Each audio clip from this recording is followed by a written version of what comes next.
Do we have any questions, anyone? And how can we, or what do we have to do to involve more scientists that they somehow feel that it's also their thing to contribute, to sit here, and to also make up their mind, because many people maybe just, have some basic thoughts but don't really follow it through. And my question would be, what does one has to do that more scientists are involved? I think it was 10 years ago, I was at the University of Delbrück, and there was so every student, every researcher has to go through a special course about ethical handling of animals and stuff. And I was invited, and we had an in-group where people should think, the scientists should think about what the public thinks when people do animal experiments. So what do they think? And I was in this group, so I went to that group, and nobody had an idea. So what do the public think? They don't understand, we have to educate and stuff. And nobody really got what is it that the public, where is this uneasiness? And then I made the point, so I asked the researchers, so what do you do if you do an experiment? What do you feel and what do you really do in the moment you do it? Do you feel good or do you feel bad or do you feel anything, or are you listening to some hardcore or rock music or stuff? Talk about this. Because there is somebody sitting outside who has never seen anything like an animal experiment in his life, and may have animals in his house and stuff. So it's a very huge gap. So first talk about yourself, so talk to each other, how you do it, and the way you do it, what emotions are there, and then you can try to articulate and get this value-laden communication, which I think is needed to convince others that this is worthwhile doing. So not just educate, but listen to each other. How do you feel when you do experiments? I think things can change really quickly, actually. So if you think about the UK, in the UK there are many things badly. But in the UK, I'd say 12 years ago, there were only five scientists who would go into the media and who proactively talk about animal research. Only five. And now look at the UK, you have hundreds. So the organisation, the UK Science Media Centre, the kind of sister of the German one, they monitor all journalists who appear in the media. And they have a database of hundreds of scientists now who will talk. So what led from five scientists to hundreds of scientists? I mean, many things happened. The main thing that happened, which doesn't need to happen here, is, so in the UK, as people mentioned, you had very nasty animal rights activists who were involved in extremism, to the extent where there was one guinea pig farm in the UK that bred guinea pigs for research. The activists tried to close it, the family said no. The activists dug up the dead body of the grandmother whose family owned the farm and ransomed the dead body. And they said, unless you stop breeding guinea pigs for torture, you won't see your grandmother's body back. And it was successful. They stopped breeding guinea pigs, but it was a Pyrrhic victory, because the major industry in the UK went to the UK government and said, unless you do something about these bad guys who are doing this stuff, we'll take our money out of the UK. And so the UK government passed quite strict laws against animal rights extremism. So effectively it went from civil disobedience to blackmail. And blackmail comes with like 9 years in prison. But the government said, okay, we will deal with the bad boys and girls, but the scientific community needs to make a stronger public case for animal research. And that's what's similar and dissimilar about Germany. You don't have the extremists. Well, you don't. You don't have people wearing balaclavas, baseball bats, planting bombs, harassing scientists. Yes, you have plenty of groups and individuals who are against it. You don't have the violence. And I think the problem we have is that the German scientific community, and it's not just Germany, but the significant individuals in the German scientific community still live in the past. They think if you talk about animal research, you're putting a cross on your back. And the irony is the activists know you do the research. A child idiot can put in MDC, animal research into Google, and everything comes up. You can't hide it. So the activists already know people doing the research. It's not a secret. The people who don't know the research is taking place are the public. And that's why we need to talk. And then how do you do it? It needs institutions to commit to do it. It's not a question of you being brave or not brave. It's having institutional support. So if your university decides that it's going to engage with this issue, there are a few steps that we mentioned, a web statement, release, media release, mention the animals. It just needs a couple of steps. And I would guarantee that most people won't even notice it, because most people aren't that interested in the topic. But when you have a number of institutions doing this, it creates a culture that it's now normal to talk about animal research. So I think things in Germany could change really quickly. It doesn't need the government to pass laws to put people in prison or anything like that. Because that's not the problem here. The problem is the reluctance of the scientific community to talk.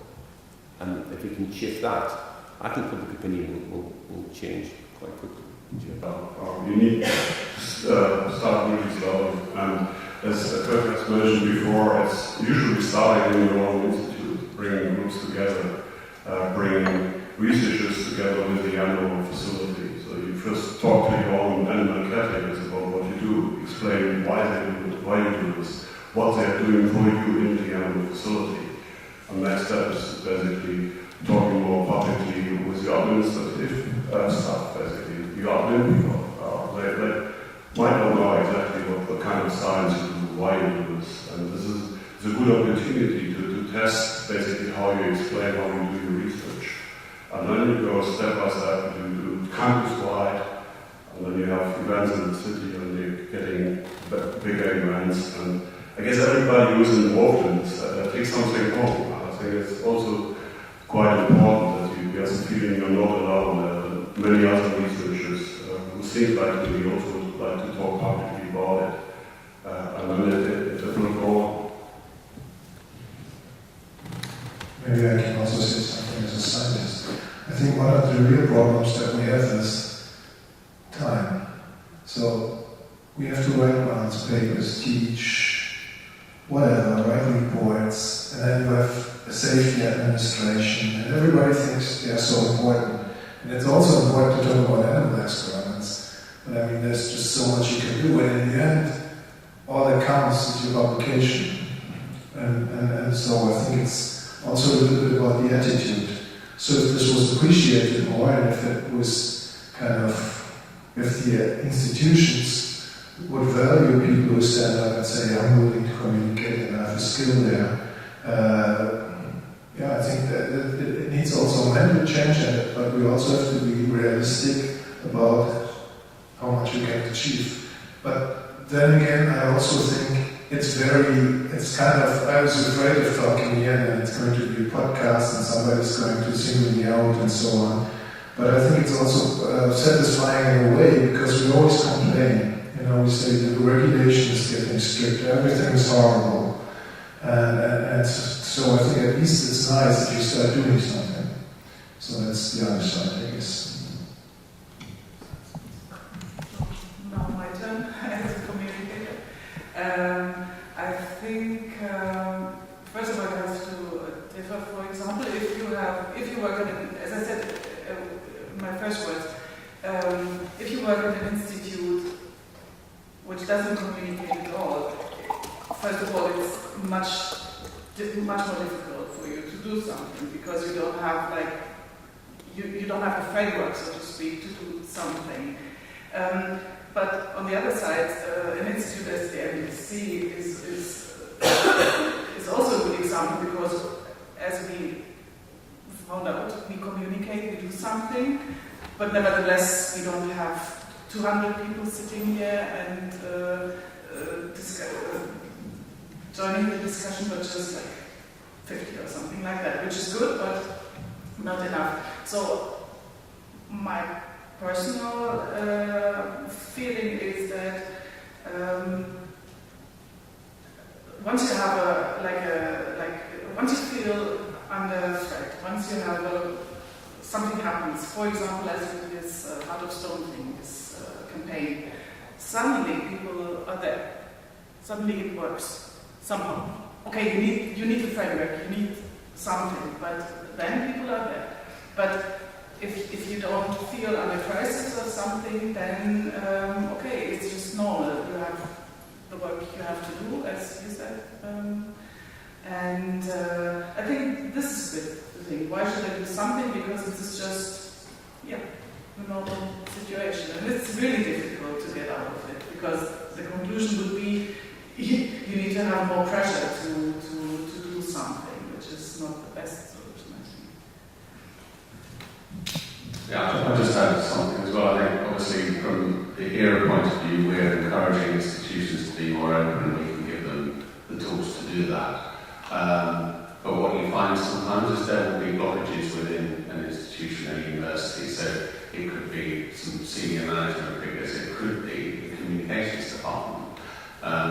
But what we would say, I think, is that it's the responsibility, if you like, of all of us, of all scientists, researchers, to perhaps push a little to find out what their institution is doing, and like Kirk illustrated with the websites, go back, have a look at your websites of your institution. Is it representing you as scientists properly? Is it explaining animal research properly to the public? And then you can ask that question back to up the chain of command. So that there is little things you can do. And certainly we've seen in Belgium, for instance, that young scientists have actually been more proactive than other groups, and have formed their own website and an active group. So there are solutions other than just relying on your institution waiting for it to do something. Did we have a question? Yep. Yeah. Yes. This is a question to the delegate of the Max Planck Society. So I enjoyed the talk, and I acknowledge that you learned about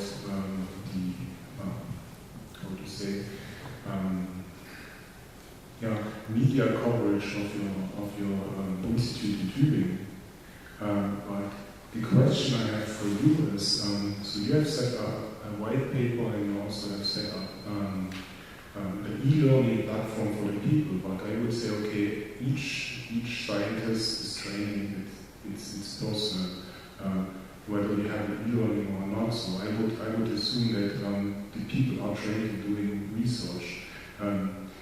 Is this what you're doing more a protection for your executives in order another like such an outrage or whatever is coming, that those people in your headquarters in Munich can say, okay, well, we told you so, you have done this, and you didn't follow it, so it's so actually so fault. And then also the second question is, what did you learn about this whole thing in Tübingen? You didn't mention much, and it's still in the media, and from the outside, so I'm working for the founder of the society, it looks like that the communication between your headquarters and the media was not always perfect. Let's keep it this way. Okay, let's first go to the first question, which was about why all this fuss about the white paper, and this is only basically for presenting us to the outside. We have made something, and then we might forget about it in a couple of years. I think it's going to be very different in this case. The Max Planck Society really would like to engage with all the researchers which do the practical work every day, really to help them to be able, have the capability to justify their work actually when they talk to colleagues or with the public, and also to learn about principles of animal ethics. I think this is quite helpful because I've also studied biology. I didn't have any courses in philosophy or ethics. And if you really think about this and read about these concepts, there's a lot of things that you can use for your own arguments. You actually then realize how people are structured, or when they talk about animal ethics. We had discussed this as well, that the different schools of thought, and some of them you might never reach. And there's also conclusions that you can get by also looking at the philosophy and also the history of animal research. So I think this is very valuable. And the other point which you're really encouraging is, which also, as I've been a researcher involved in animal experimentation, is to sort of, something which I've learned in the UK, to reflect more on animal experiments, how you can improve them. And I'm absolutely convinced this also will improve the quality of the science. If you think about how you run your phenotyping assays, how you could actually do it in a way that you reduce animal suffering where it occurs, that you picture yourself more into the animal. I think there are ways how you can get better results with it, more robust results. There's a lot of issue about reproducibility of animal experiments. So I think one of the aims of my class is also to educate the people, to have a different position how you look at the animal when you're doing research, and to contribute new research insights how we should handle animals, how they recognize pain, find objective measures for that. So that's all coming into the white paper. I have to admit it will take years actually to roll this out. It's just started, so I'm in the job actually since last October. The other question was about the communication in the case of tubing. I guess, yes, we could have improved it at the beginning when the crisis started.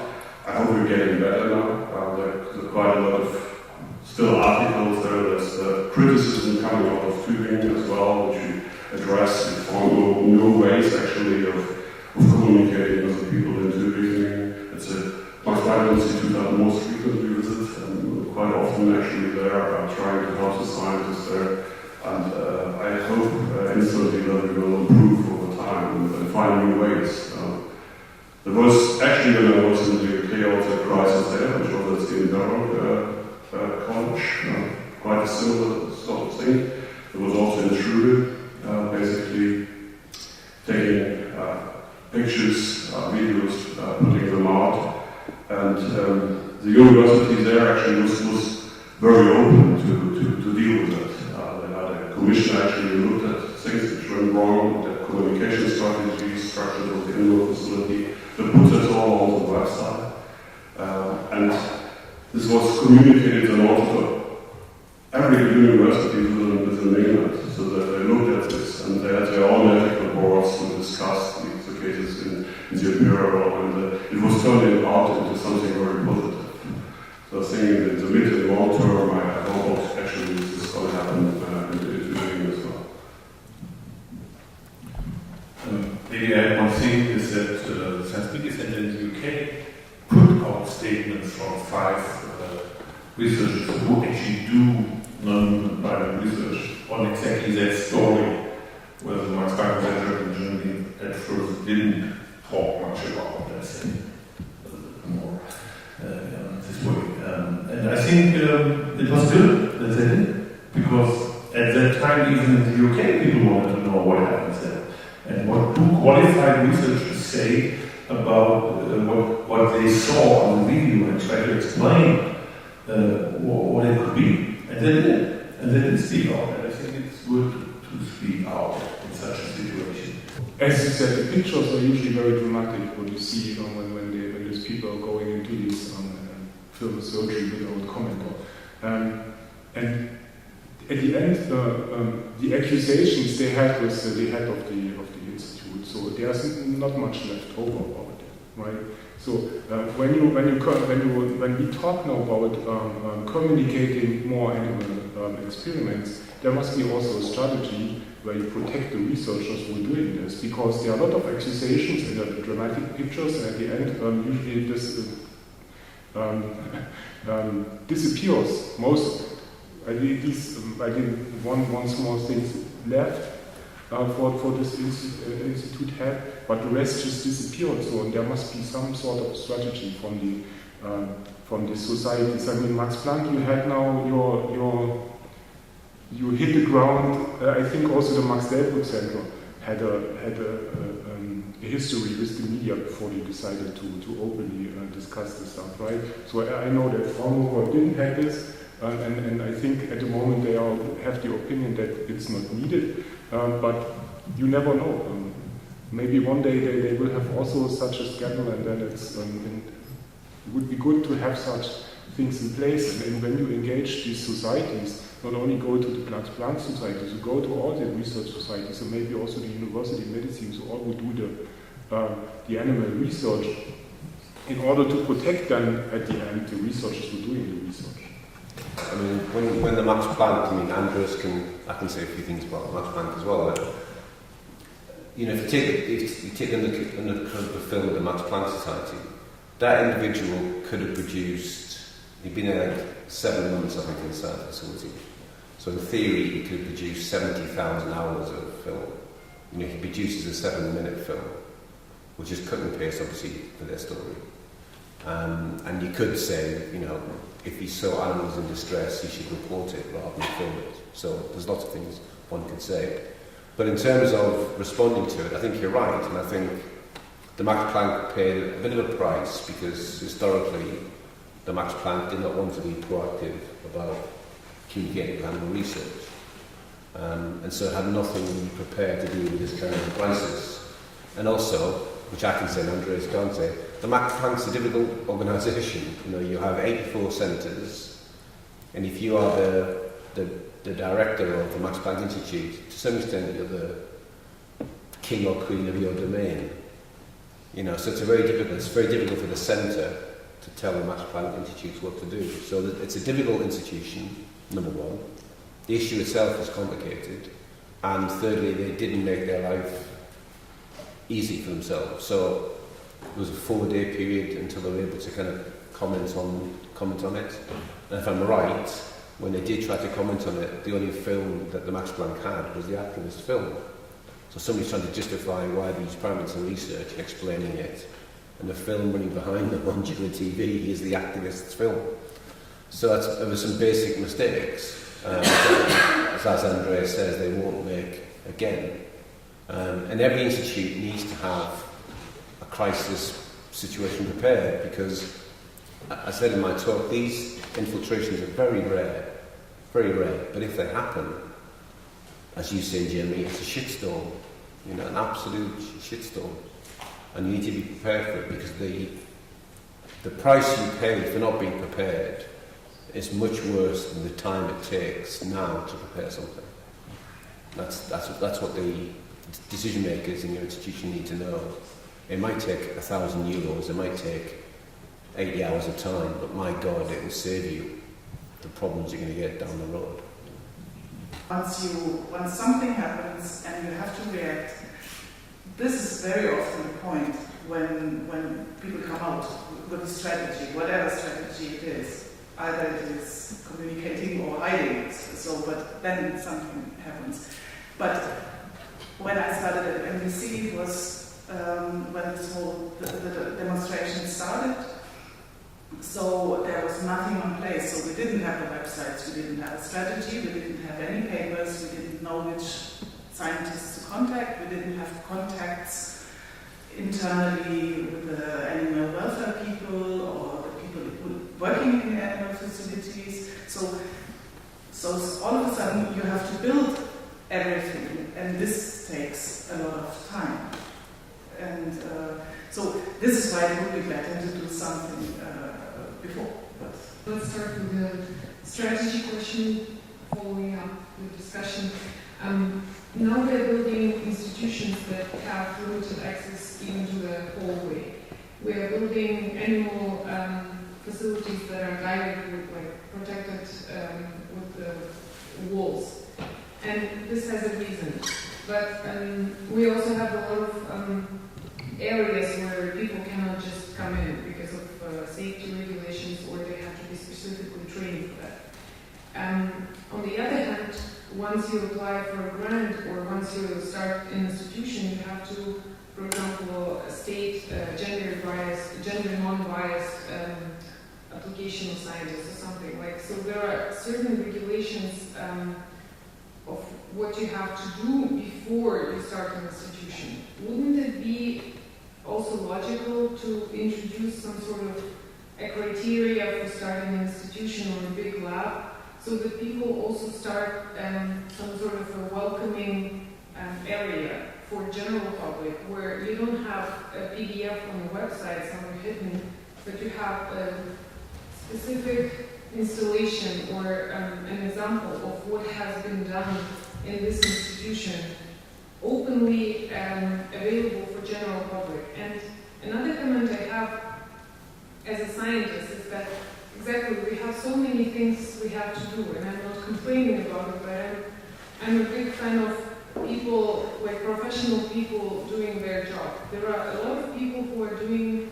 science communication, and I think those people have to be more involved in communicating with other people, and scientists should not spend so much time additionally on doing that. So if in any institution there would be this welcoming center, also with a science communicated person, that would solve a lot of problems. And since we have a nice panel of like very important and influential people, I would like to ask you what's your opinion on that, and is any work currently being done in this area? Well, I really agree with what you said. I mean, I think that different points to answer. So on the question of people coming to a facility, in the UK under this Concordat, people who come for jobs in institutions that use animals in research, even if they're not directly involved in the research themselves, they are told. So if you're going to get a job in a pharmaceutical company or in a university where the animals are used in research, in a number of institutions they say, okay, you come to work in the kitchen or you come to work in the administration, do you know that we use animals in research here? I think that's an important thing. You're right in terms of the barrier to the facilities makes it quite difficult. But I know some institutions have been quite innovative in getting around that. So in Frankfurt you have the Ernst Rudman Institute, who do quite invasive research in primates. And I know they've got a facility where they bring school students into, say, a hall like this. They obviously can't get the school students into the lab because it's just impossible. But they have a lab technician hooked up to a camera, and the school students can say, okay, explain what you're doing, and they can say, okay, go into that room, go into that room. So they can see, they can run control of going into the laboratory, which is a really good thing. The guy filming here, Richard from Understanding Animal Research, if you go to their website, they've got a fantastic 360 virtual tour of I think 5 or 6 research facilities in the UK, and it's on the internet, Lab Animal Tour I think it's called, you can correct me if I'm wrong, and you can basically direct yourself around, stop, press a button and somebody can explain, and you see the research to do, and you see invasive research on primates. So there are many things that can be done to open things up, and obviously many facilities don't want you to do that, but I think there are many things that can be done that can open up. And there are, like this area with most other things, you don't need to reinvent the wheel. There's some really good best practice in lots of countries. You just need somebody to produce that to show how it's done, and it can happen. Yeah, I've also tried to show in my talk basically this example from the Max-Planck Institute in Delbrück, where they do have this public showroom. I think we really like this. They haven't been much open about it or communicating it within the Max-Planck. I just saw it when I visited basically the institute, and they're explaining what they do and how they get the public in and use it for every opportunity. And there's quite a lot of things which are being explained in this room, not only how you house the mice, how you bought them, how you handle them. They have a big poster there actually about the whole regulation of animal science in Germany, so explaining to the lay people actually how you basically apply for research projects, how this is being handled at our authority It's quite nice actually, and I think it's sort of a model which you could take further, our build out attitude, thinking about this public areas where we bring people in, and that this is an engagement in this way. So I would also like to directly answer to you as a scientist. I think we also have to think about where we can do something. I agree that we have to do many things, and especially communications should be left to specialists. But for example, we have to think that we are, I don't know the English word, multiplicateurs. So we stand there and teach people. Yeah? I train medical scientists in immunology, and then I explain to them, to the future doctors, and I say, okay, if not people have for decades done research on neutrovirus in mice and animals, we wouldn't know what HIV is, we couldn't detect it. Things like this, small little things where we communicate, I think is also important. We have to think about it and be more active there, I think. Just want to add a little stuff that concerns the journalists. So, I think again, if the crisis hits, let them in. I mean, that's it. People see what you do by whatever means. Many means you can do it, and this is best done before the crisis hits. And you have material, like you said, that you kind of track what you do, and then you can show with an authentic video, for example, so what you really do. I mean, if there's just cut together in some specific way, you should be able to explain even to the scientists, to the science journalists, it's the journalists, because they need to explain to people who don't know anything about this stuff. So if you leave them out, then you may have a good time with having school children or whatever, having a good institution and feeling well, but in times of crisis, there are lots of journalists who will then run probably the wrong story.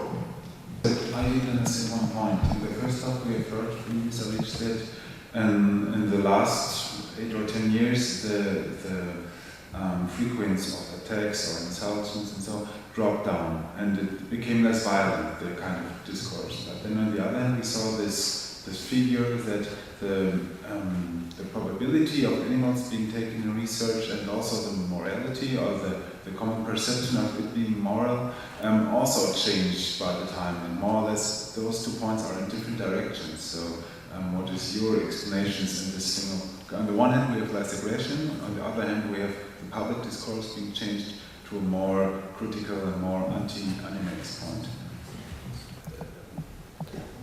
The scientific community is still stuck in the past. The perception by major institutions probably is that you can't trust the public. And I think that is a serious mistake. I think that people think that the shift away from the kind of nasty activism to a more kind of professional approach has, I think, impacted on public opinion. And I think that at the moment in many countries, in the US being one of them, if you ask people what does animal research look like, you'll see lots of terrible images. So I think there's a problem, because I think there's a one-sided story, a one-sided presentation of the facts in most countries. And in that situation, I think that people will probably either not think about it, or they will go along with the view that there's something wrong with animal research. One slide I didn't show was that, so in the UK, every 2 years the UK government carries out a public opinion poll on lots of ethical issues. And one's animal research. The UK, being an island, is quite susceptible to problems of the animal rights groups convincing transport companies not to move animals in and out. So the UK's got a big problem. So the UK government's interested in what the UK public thinks about this issue. And in the UK, there's a relatively high level of public acceptability of animal research. I think it's around 68 or 69% can support it if it's not for cosmetic testing, and there's no alternative. So it's quite high by other standards. But in one of the opinion polls, which gives you that support, 44% of the people polled believe that animal research is too secretive. So even in a country like the UK, with a relatively high level of public acceptability of animal research, quite a substantial section of the UK population still believe that animal research is too secretive. So imagine what that level of secrecy and cynicism about animal research would be in those countries where there's less public support. I think it's quite high. So I think that's the problem. I think they're not, I don't think they're providing the public with enough factual or emotional information. And so they don't think about it, or what they think about it and what they see is quite negative. And I also would add that we have to think about the communication ecosystem, which changes a lot. So, for example, 20 years ago there was no internet. So, to put these pictures out, you needed a media company, basically, an outlet which published this. So there was a kind of gatekeeping, which is gone. So basically, if you're now an NGO, you can pull out pictures, and they do all over the place, on Facebook, whatever. So more people just see this stuff, and they didn't before. Why do we have less text then? But that's the, I mean, he said, yeah. It's because the activists in Europe and America were faced with stronger laws, which made it. I mean, in the past you could get involved with, you could threaten to destroy the MDC by a telephone call or something, and if you were caught, the police would do this. So it was a civil disobedience. The punishment was quite low. Now, in many countries, it's seen as blackmail, and the courts take blackmail really seriously. And so the UK laws and many European laws are much the same as in the US. So these days, if you start a campaign and you say, and I will destroy the reputation of a Max Delbrück Centre, we will contact the people who provide the gas, provide the electricity, provide the food. We will tell those people not to work with the Max Delbrück, and the police find you and you're found guilty. You can get 10 years in prison. So it's no longer a weekend bit of fun. It's kind of a life-changing experience. So they no longer want to do the extremism. They stay along a line, which is prison, non-prison, and they do everything they can not to go to prison. So that they become much more effective communicators. I really like your question, and I also like your answer, just that we're somehow stuck. And I must say, from my personal opinion, there's a quite big gap between scientific staff and those people who are running the institutes and also do the communication. But I think it was said that science should somehow contribute more. But I must say we somehow see it quite narrow, because you can see what happens to scientists that are studying climate change or so. I think that we are facing a threat for whole science, so that we are challenged, that our credibility is challenged pretty much, and so it's basically more or less the same thing what we experience here, and we have lost our credibility as scientists because somehow people see us as somehow off the sky, somehow, and please prove me wrong that it is that way, but I think it's a general thing that we are challenged by public and that we lost most of our credibility. Do you think the same, or is it just, drama queen? I mean, if you look at the general trust of the public in science, it was high and it still is high, in general, with few exceptions. Normally it's just they're politicians 50 years and it's safe, and it's high. But there are areas where it's not, like in climate change or in some vaccinations and experience. I think it's a different issue because there's these ethical dilemmas you cannot avoid, which is different from climate change. It's a different discussion. So we need to first look into distant discussions. And I think the most important thing is that when a debate becomes polarized, you should be aware as a communicator, as he said, don't go for the opposition, go for the public. And that's what you need to win. So you need to win basically the majority. not the 1% standing in front of your institution and doing some kind of protesting. This is not the most important part of the communication problem, because in the end, the legal situation will depend on the majority of the people out there. Will they allow it, or will they trust you? In what way will they not trust you? If they do not trust you, you have to listen very carefully. Why that is, for example, I'll give you one example. If you ask people, do you trust science? Well, yes. And then you ask the integrity question. Do you think, for example, that commercial entities have too much influence for academic science? Low, just right, too much, or way too much? What do you think, how much people would say with this question? Yeah, way too much. It's 75% of the people you ask, they say it's way too much or too much influence of commercial research and industries on academic research. And you know what the politicians say? More translation, more transfer, more investment. The public is saying, I want you independent researchers to be independent and not influenced. And this is just a result. And it's not a general lose of trust. It's a very specific question. Are you still in this area, or are you kind of doing stuff which I do not consider to be integral? And I think you have to listen very carefully what the public really thinks. But I think animal experience you cannot put together with climate and vaccination. These are different issues, and we can discuss it at length, but I would say it's not that the general trust in science is going down, but science has to be very vigorous in protecting its own integrity, because this is what people see and don't like. Thank you all for coming. I hope that there's some practical things there that you can take away with you. So, thank you for now.